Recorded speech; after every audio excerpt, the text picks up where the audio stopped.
fácil hablar de lo que nos gusta comer, ¿sí? Tiene que comer lo otro. A mí me gusta, por ejemplo, como voy Hay conversaciones que son incómodas, ¿cierto? No sé si escucharon cuando les mencioné algunos temas que algunos dijeron, se pusieron prevenidos, porque nuestra sociedad, que a lo malo le dice bueno y a lo bueno le dice malo, cuando hay que tocar algunos temas, nos sataniza, nos estigmatiza y nos hace sentir culpables, y por eso hay mucho desconocimiento, hay muchos miedos, y con esos miedos y ese desconocimiento es que el ser humano sigue cometiendo errores y sigue cometiendo pecado y sigue haciendo cosas indebidas, porque hay situaciones que a la hora de ejercerlas no nos da vergüenza, pero hablarlas sí, y hay temas que son muy escabrosos de tocar. Sin embargo, lo que hicimos fue solamente un laboratorio, un simulacro de lo que es la sociedad, donde cada uno de ustedes, yo sé que ustedes, hay lugares donde llegan y tienen conversaciones triviales, como de tercera, ¿cómo le digo? ¿Qué palabra uso? ¿Trivial? ¿Me entiendo? ¿Me va a entender? Sí, como sin tanta importancia, conversaciones que no son de pronto tan relevantes, es la palabra, gracias, no son tan relevantes, y hay conversaciones que son de pronto incluso hasta incómodas, como algunos de nosotros nos incomodamos ahorita. Esas son preguntas y son conversaciones que como creyentes usted y yo enfrentamos de forma formal, en un debate ante personas que están quizá en contra de la palabra, están quizá en contra de Dios, quizá en contra de los creyentes por la forma de vivir, por la forma de pensar, por allá en el Congreso, por allá en el Senado, en donde se aprueban las leyes, pero son conversaciones que hay que tener. Este mensaje, voy a avanzar muy rápido, a pesar de que son 12, voy muy rápido para que no se me vaya a asustar. 12 consejos que me hubiera gustado recibir antes de apartarme de la iglesia. 12 consejos que me hubiera gustado recibir antes de apartarme de la iglesia. Porque muchos de los que se apartan de la iglesia, en mi caso cuando me aparté, muchos no nos apartamos porque no amemos a Dios, sino precisamente porque hay conversaciones incómodas que nos avergüenza a nosotros iniciar, o que nuestros líderes no quieren iniciar, o que nuestros pastores no quieren iniciar, quizá para no generar vamos a hablar de eso, y qué incomodidad. Hay que hablarlo, hay que conversarlo. 12 consejos que me hubiera gustado recibir antes de haberme apartado. Yo me aparté a los 17 años del Evangelio y caminé varios años fuera de él y cometí peores errores que si hubiera respondido a estas preguntas cuando en mi adolescencia y juventud temprana las hubiera recibido esa instrucción, hubiera tenido herramientas para estas conversaciones incómodas, hubiera tenido quizá más cimiento para no desfallecer y no ir a buscar lo que no tenía que ir a buscar. Entonces, 12 consejos que me hubiera gustado haber recibido antes de apartarme. ¿Para qué? No para que se aparte, sino precisamente para que no cometa la brutalidad que yo cometí, para que no se aparte, porque en esos años cometí muchos errores muy malucos, muy feos, porque no pregunté, porque no indagué en la palabra, porque no me acerqué a personas que me podrían orientar. Sencillamente eran conversaciones que yo no quería manejar, no quería acercarme, porque son incómodas. Entonces, 12 consejos para que no te apartes de la iglesia, 12 consejos para que permanezcas fiel, 12 consejos para que sepas que todos en este mundo estamos sometidos o sujetos al ataque de Satanás, a sus mentiras, a sus enredos, a sus engaños. Y usted, joven, me disculpa, que se lo diga, aunque usted ya lo sabe, pero se lo recuerdo, porque a veces caminamos como que no lo sabemos. Usted también es un objetivo de Satanás. Usted también es un objetivo de la sociedad corrupta que quiere corromper lo que Dios nos ha enseñado y lo que Dios nos ha entregado. Padre, te damos gracias en esta noche, bendecimos tu nombre y rogamos, Señor, que este mensaje, Señor, pueda enseñarnos, fortalecernos, darnos pautas, herramientas para permanecer de pie ante tantos ataques, ante tantas situaciones que Satanás sabe elaborar para atacar a la juventud, para atacar a aquellos que te buscan, para atacar a aquellos que quieren tenerte en cuenta en sus vidas.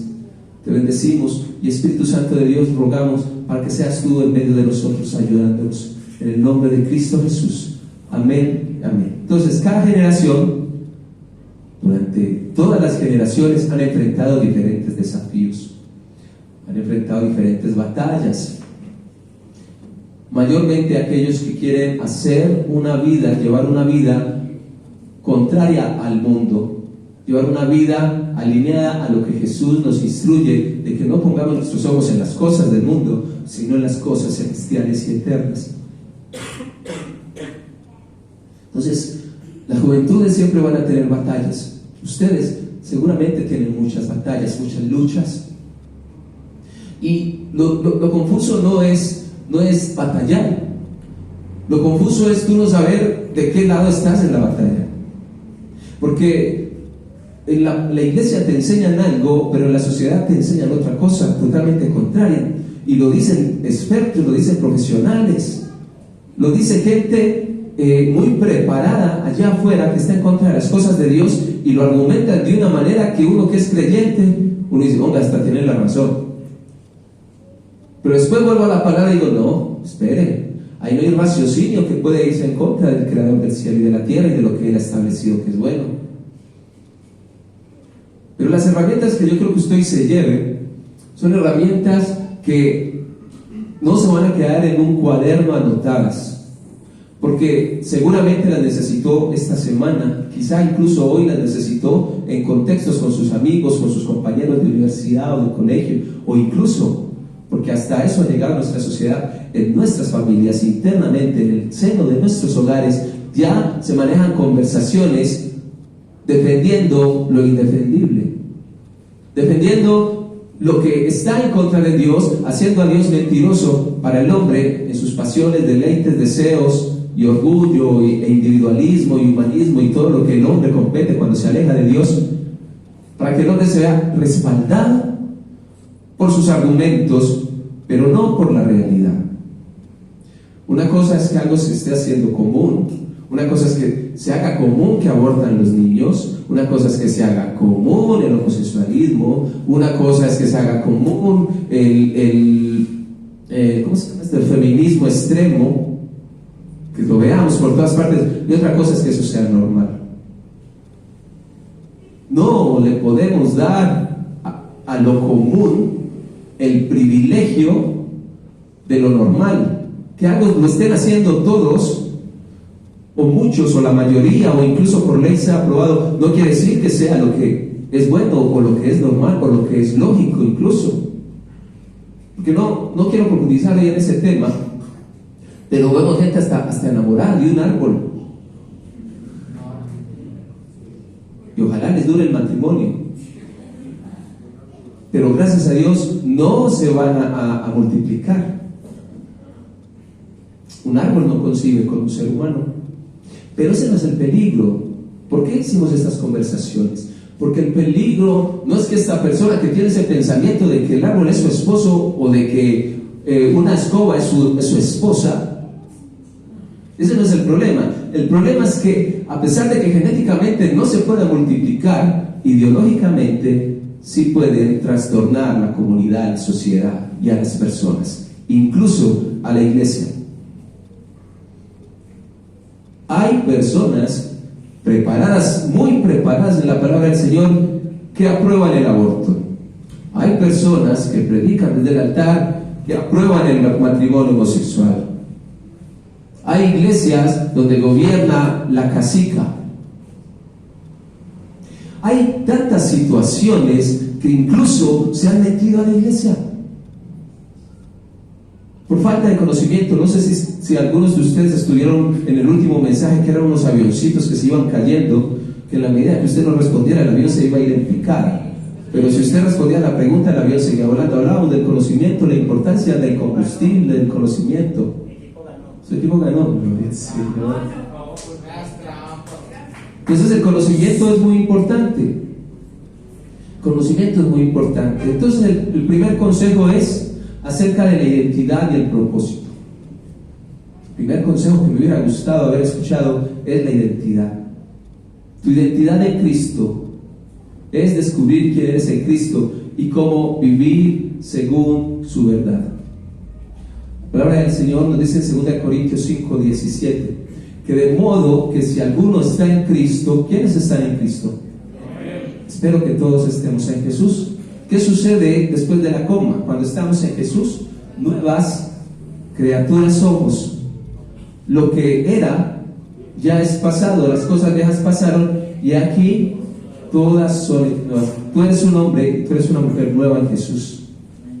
Importa lo que Él dice de ti y no lo que la sociedad dice de ti. Identidad. En ese segundo punto, porque cada punto va a tener 2 consejos, son 6 puntos. Segundo punto es que para nosotros poder tener una identidad apropiada y un propósito bien fundamentado, necesitamos vivir con propósito eterno. No vivir con propósito hasta los 80, 70, 90 años que estés tú y que esté yo aquí en la tierra. Es entender que hay propósito eterno en lo que Dios diseñó para ti y para mí. Eso te da identidad, eso te da propósito, te fundamenta cuando traten de moverte el fundamento del Evangelio y de la relación de Jesús en tu vida y de obedecer al Espíritu Santo de Dios. Te fundamenta la eternidad sobre lo efímero, sobre lo vano, sobre lo terrenal, sobre lo que perece. Cuando entiendes tu identidad y tu propósito eternos. Jeremías 29:11, con relación a este segundo consejo, dice el Señor: yo sé los pensamientos que tengo con ustedes. Son pensamientos para paz y no son pensamientos de mal, porque yo les quiero dar el fin que ustedes están esperando. Cuando hicimos la pregunta incómoda del infierno, eso es pregunta de debate siempre, porque te ponen la justicia de Dios contra el amor de Dios, como si fuera una contrariedad, cuando realmente la justicia y el amor van de la mano. Hay un salmo que dice que la justicia besó al amor, o es un proverbio, no recuerdo. Van de la mano, son pareja. No puede haber justicia sin amor y no puede haber amor sin justicia. Son un matrimonio. Y en el caso de Dios, sabemos que las consecuencias del pecado de aquellos que deciden no tener en cuenta a Dios, ¿para qué se van a ir a una eternidad con Él? Si no quieren estar con Él ni siquiera los 40, 70 años que vivan aquí en la tierra. Porque es que el infierno en sí básicamente es una creación de la propia decisión de aquellos que no tienen en cuenta a Dios. Hoy leíamos sobre el Espíritu Santo y veíamos que los incrédulos resisten al Espíritu Santo de Dios porque no reciben a Jesús. Eso es el infierno. Es no estar en la presencia de Dios, es saber que la presencia de Dios, la relación con Dios siempre estuvo ahí y tú la pateaste. Te faltó identidad, no entendiste el propósito de Dios. Pensaste que tú venías a ser abogado aquí en la tierra y morirte. Pensaste que venías a ser profesor y morirte. Pensaste que venías a ser esposo y papá y morirte y ya no hay más. Esto no se trata de una vida perecedera, efímera. En Dios hay propósito y hay identidad perpetuos y eternos, pero hay que obedecer, hay que encontrar nuestra identidad en Él. Segundo punto, con sus 2 consejos, es acerca de la fe y los desafíos. Cuando la fe es probada, hay que aprender a confiar en Dios en medio de las dificultades. Sería muy bueno que la respuesta siempre esté al momento. Claro que sí. Qué bueno fuera que yo deseara en este momento un helado así con crema y no sé, y fresa, ¿cierto? Y que estuviera acá. Pero muchas veces la espera es lo que le da sabor a ese helado. El haber esperado al fin de semana para poder salir a comerme. Muchas veces no es ni siquiera el helado, es el saber que fue algo que se deseó, se esperó, se buscó y llegó. El desafío muchas veces no consiste solamente en obtener las cuestiones y las promesas de Dios o aquello que tú anhelas para tu vida. El desafío está en disfrutar el proceso también. Y ese proceso no se disfruta si en el camino del proceso no caminas con la fe. Porque sin fe hay amargura, sin fe hay reniego, renegamos. Sin fe hay duda y qué pereza caminar los desafíos de la vida sin fe, porque el camino se hace interminable. Pero cuando hay fe, cuando saben que los que aman a Dios todo les va a ayudar a bien, tú caminas tranquilo y caminas confiado, porque hay un propósito y ese propósito requiere que tu identidad permanezca en Dios, en Jesús. A pesar de que la sociedad te proponga conversaciones que te quieran mover de tu lugar. Santiago 1:2. En Santiago 1, verso 2 está escrito que tenga gozo cuando pase por diversas pruebas, porque de allí saldré victorioso. El mérito de la batalla no es la victoria, esa es la consecuencia. El mérito de la batalla es haber enfrentado esas dificultades que no te dejaban avanzar. La batalla es ese helado que te disfrutas con fresa, pero realmente el proceso también hace parte del haber, esa esperar también hace parte del disfrute. Porque si tú, cuando deseas el helado te aparece, y deseas el helado te aparece, y otra vez deseas el helado te aparece, vas a llevar una vida muy miserable, donde todo se te responde de manera inmediata y no te permite la espera de confiar, la espera de prepararte para llegar, el recorrido de disfrutar hacia dónde queremos llegar, superar ese desafío y finalmente con la fe en Dios llegar a esa meta que tú y yo tenemos. Entonces esas pruebas hay que vivirlas con sumo gozo, dice esta versión de Santiago 1:2. Permanecer con sumo gozo en medio de las pruebas, no después cuando estás comiéndote el helado allá afuera en la mesa, sino incluso mientras llegas allí a sentarte a comer de ese helado o de esa victoria por la cual estás luchando. Yo sé que ustedes son muy inteligentes, yo sé que yo acá no vengo a hacerle propaganda al hermano acá de los helados solamente, estoy hablando de cosas eternas. El domingo pasado compartía con la iglesia acerca de una parte del mensaje sobre las 5 coronas. Ese es el helado. El helado de acá, si usted lo pide, lo tiene que comer rápido porque eso se derrite. Las 5 coronas que el Señor tiene preparadas para sus fieles no son perecederas. Ese es el helado al que les estoy dirigiendo, a lo eterno. El cuarto consejo es: venzan la ansiedad con fe. Descubrir cómo la fe me puede ayudar a superar la ansiedad, porque a veces sufrimos, a veces nos embarga la preocupación, la desesperación. Es normal. Lo que no es normal es permanecer en eso, es ahincarse y aferrarse a eso y no a Dios. Entonces los desafíos hay que enfrentarlos con fe. Pablo le dice a los filipenses: no se afanen, no estén afanosos por nada. Sean conocidos sus peticiones delante de Dios en toda oración. Pero el problema es que a la juventud no le gusta orar. Y sean conocidas vuestras peticiones en todo ruego.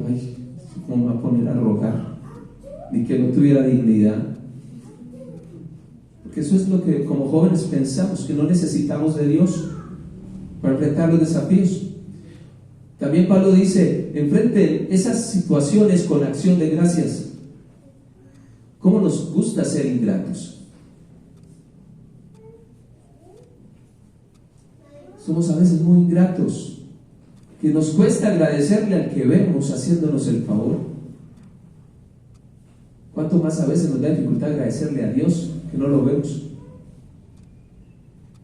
Y Pablo le dice a los filipenses inmediatamente después que cuando lo hacemos de esa manera, la paz de Dios que sobrepasa todo entendimiento, Él va a guardar sus corazones y va a guardar sus pensamientos en Cristo Jesús. Tercer aspecto, relaciones y comunidad. Los dos consejos que me hubiera gustado haber recibido antes de apartarme, para no haberme apartado, es acerca de las relaciones y la comunidad. Así usted sea el más ermitaño, usted le toca, sí o sí, le toca interactuar con las personas. Hay gente que no le gusta hablar. Yo acá estoy porque la gracia de Dios me lo permite. Pero si usted va a visitarme a mi casa, la que atiende la visita es mi esposa. Así la visita sea para mí. Ella es la que habla, yo soy y escucho y me río y de vez en cuando aporto. Realmente yo para conversar yo soy muy malo. Yo preferiría estar leyendo un libro, tocando un instrumento por allá. Pero hay que tener relaciones, hay que hacer comunidad. Pero que cuando esas relaciones o esa comunidad no es como el ambiente de la iglesia, sino ambientes más pesados, más difíciles, donde hay conversaciones, consejos incluso que te quieren sacar de la gracia de Dios. Entonces en ese tercer punto de las relaciones y la comunidad tenemos nuestro quinto y sexto consejo. Hay amistades que edifican. Hay que aprender a escoger los amigos que te acerquen a Dios. Proverbios 13:20 nos dice que el que anda con sabios, sabio será. El que se junta con necios, necio será. Y yo tengo un libro desde ese versículo: el que se junta con borrachos, borracho será. El que se junta con buscadores de la presencia de Dios, será un buscador de la presencia de Dios. Eso influye, hermano. No crea que usted no es influenciable. Hasta los más viejitos y hasta los más jovencitos, hasta los más bruticos, hasta los más